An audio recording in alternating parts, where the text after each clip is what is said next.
Hi friends, எல்லாருக்கும் வணக்கம். இன்றைக்கி நம்மளோட வீடியோவில் ராகி மாவு வச்சுட்டு கேக்கு தாங்க பண்ண போகிறோம்.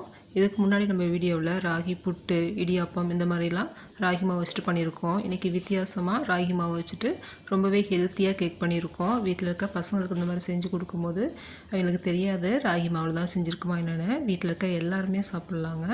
இவ்வளோ ஈஸியாக ராகி மாவில் வச்சுட்டு கேக் எப்படி பண்ணுறதுன்னு பார்க்கலாங்க. இந்த ராகி கேக்கில் பார்த்திங்கன்னா இன்றைக்கி நம்ம சர்க்கரை சேர்த்து பண்ணுறது போகிறது இல்லைங்க, வெல்லம் சேர்த்து பண்ண போகிறோம். ரொம்பவே நல்லாயிருக்கும், ஹெல்த்தியாக இருக்கும். கேக் பண்ணுறதுக்கு ஃபஸ்ட்டு பவுல் எடுத்துக்கலாங்க.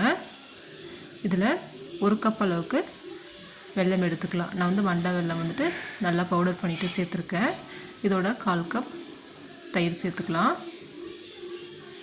தயிர் சேர்த்துட்டு இதோட 1/4 கப் அளவுக்கு எண்ணெய் சேர்த்துக்கலாம். சன்ஃப்ளவர் ஆயில் சேர்த்துருக்கேன். சேர்த்துட்டு இது 3 பொருளையும் நல்லா இந்த மாதிரி விஸ்க் வச்சுட்டு நல்லா மிக்ஸ் பண்ணிக்கலாங்க. நல்லா க்ரீமி பதத்துக்கு வரணும். நல்லா மிக்ஸ் பண்ணிக்கலாம். வெல்லம் பார்த்திங்கன்னா நல்லா எண்ணெய் தயிரோடு நல்லா கரைஞ்சி வரணும். பாருங்கள், இந்த மாதிரி நல்லா ஒன்று சேர்ந்து மிக்ஸ் ஆகி வரணும். இந்த பதத்துக்கு வந்ததுக்கப்புறம் ராகி மாவு சேர்த்துக்கலாங்க. ராகி மாவு நம்ம வெல்லம் எடுத்த கப்லேயே 1 கப் அளவுக்கு ராகி மாவு எடுத்துக்கலாம். வீட்டிலே அரைச்ச ராகி மாவு. வீட்டில் நமக்கு என்ன மாவு இருக்கோ நம்ம யூஸ் பண்ணிக்கலாம். கடையில் வாங்கின மாவாக இருந்தாலும் நம்ம யூஸ் பண்ணிக்கலாம். இப்போ அந்த மாவோட 1 spoon baking powder, 1/2 spoon baking soda, 2 spoon cocoa powder சேர்த்துக்கலாம். சேர்த்துட்டு நல்லா மிக்ஸ் பண்ணிக்கலாம்.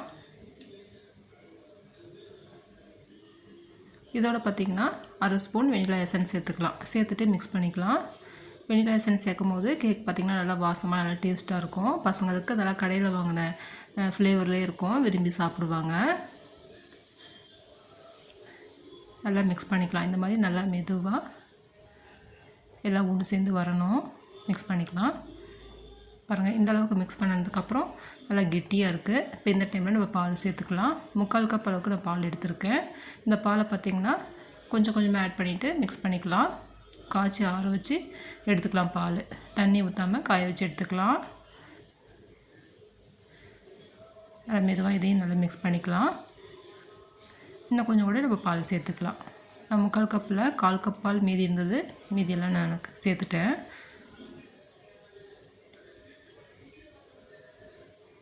பார்த்திங்கன்னா மாவு வந்து கேக்கு ரெடி ஆகிடுச்சு.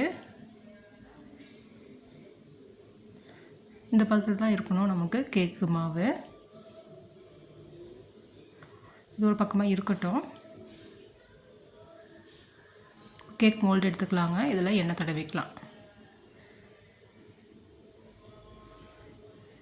எண்ணெய் தடவிட்டு இதுக்கு மேலே கொஞ்சமாக கோதுமை மாவு போட்டு விட்டுக்கலாம்.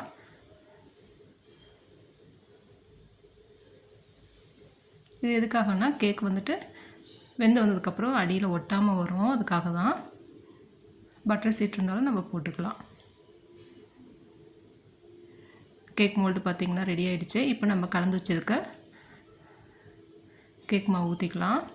பாருங்கள், இந்த மாதிரி ரிப்பன் ஷேப்பில் மாவு விழணும். இதுதான் கரெக்டான பதம் கேக் மாவுக்கு. நல்லா இந்த மாதிரி ஒரு டைம் டேப் பண்ணிவிட்டு கேக்கு வேக வச்சுக்கலாம். இதுக்கு மேலே நமக்கு ஏதாவது நட்ஸு வந்துட்டு சேர்க்கணும் விருப்பம் இருந்தால் நம்ம சேர்த்துக்கலாம். நான் வந்து முந்திரி திராட்சை சேர்க்குறேன்.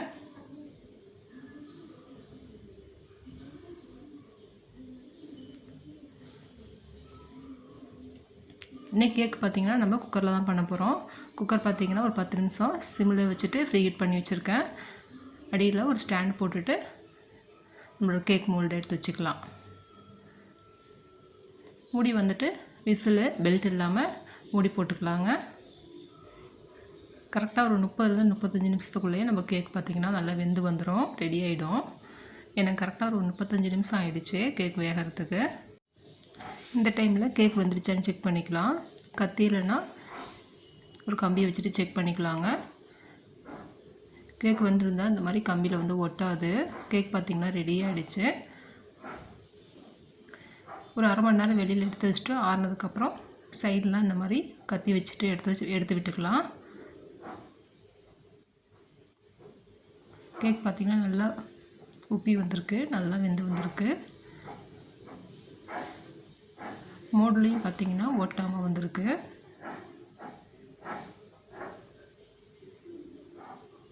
வீட்டிலே பார்த்திங்கன்னா ஹெல்த்தியாக சர்க்கரை சேர்க்காம ராகி மாவு வச்சுட்டு கேக் பண்ணியிருக்கோம். ரொம்பவே ஈஸியாக பண்ணியிருக்கோம். ஒரு அரை மணி நேரம் தாங்க தேவைப்படும்.